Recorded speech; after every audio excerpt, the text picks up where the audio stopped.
వద్దన్నారు మిమ్మల్ని? ఎందుకు ఇవ్వరండి?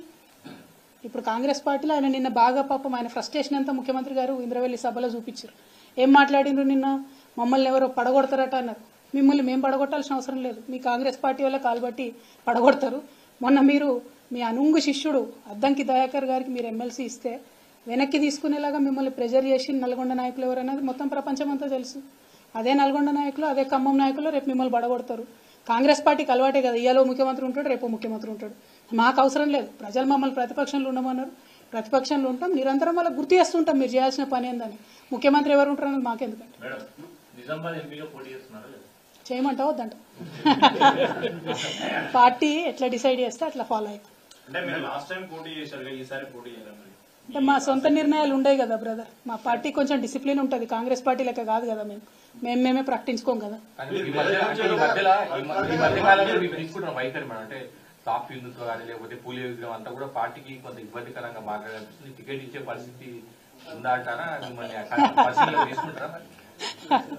ఏదంటారా నుంచి పోటీ చేయడానికి మీరు ఆసక్తిగా ఉన్నారన్న ఒక చర్చ కూడా. ఓకే, ఇంకేమైనా ఇంట్రెస్టింగ్ న్యూస్ ఉంటే మీరు మొన్న జరిగినటువంటి గద్దర్ సంపూర్ణ సభకు సంబంధించి కంచి ఐలయ్య కొన్ని స్టేట్మెంట్ చేశారు, మీరు కాల్ చేశారని ఆయన రకంగా మాట్లాడారు. నిజంగా మీరు కాల్ చేసి అడిగారా పూలే విగ్రహం గురించి మద్దతు కోరారా? ఇట్లా 40-50 మంది ఇప్పుడు ఎట్లుందో రూమ్ అట్లనే ఉండే. అందరి ముంగటనే స్పీకర్ ఫోన్లే మాట్లాడిన అందరితో. నేను సార్ మీరు మాట్లాడండి, ఎందుకు మాట్లాడే భయం ఏమి, మంచిగా మాట్లాడినా చెప్తా. అందరిని ఇన్వైట్ చేస్తాం కదా. ఎంతమంది? 16 మంది ప్రొఫెసర్లని ఫోన్ చేసి ఇన్వైట్ చేసి అందరినీ మర్యాదపూర్వకంగా ఇన్వైట్ చేసినాం. అందులో మమ్మల్ని క్రిటిసైజ్ చేసిన వాళ్ళని కూడా ఇన్వైట్ చేసినాం. వచ్చేటోళ్ళు వచ్చి రానోళ్ళు రాలేదు. ఇక దాన్ని ఆయన వక్రీకరించుకొని అక్కడ రాజకీయ వేదిక మీద సీఎం గారి దగ్గర మార్కులు కొట్టేస్తామని మాట్లాడితే అది నా తప్పు కాదు కదా బ్రదర్. మనం పిలిచేటోళ్ళని అందరినైతే పిలిచినాం మర్యాదపూర్వకంగా.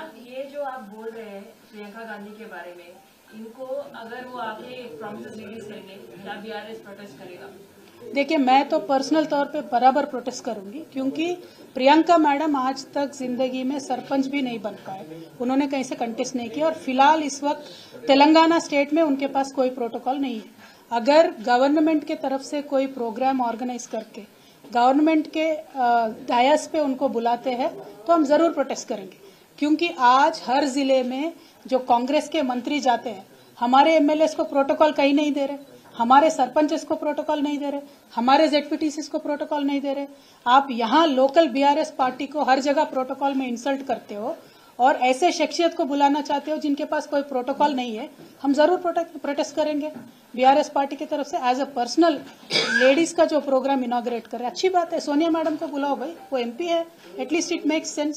राहुल जी को बुलाओ, वो एमपी है, it makes sense. Why Priyanka Gandhi? If you want to promote your own leader, you can do it in your party meeting, not on a government platform. We will certainly protest. Congress is telling they might be fielding either Sonia Gandhi here from Telangana in the MP election. What do you have to say about it? We will welcome them. We are very happy. Let them contest. కూడా నమస్కారాలు.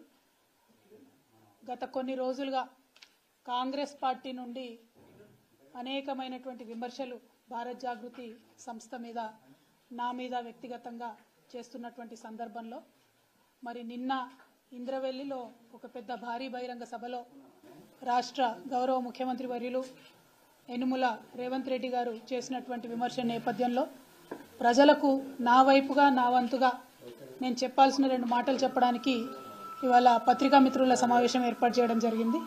ఈ సమావేశానికి హాజరైనటువంటి పాత్రికేయ మిత్రులందరికీ కూడా ధన్యవాదాలు తెలియజేస్తా ఉన్నాము.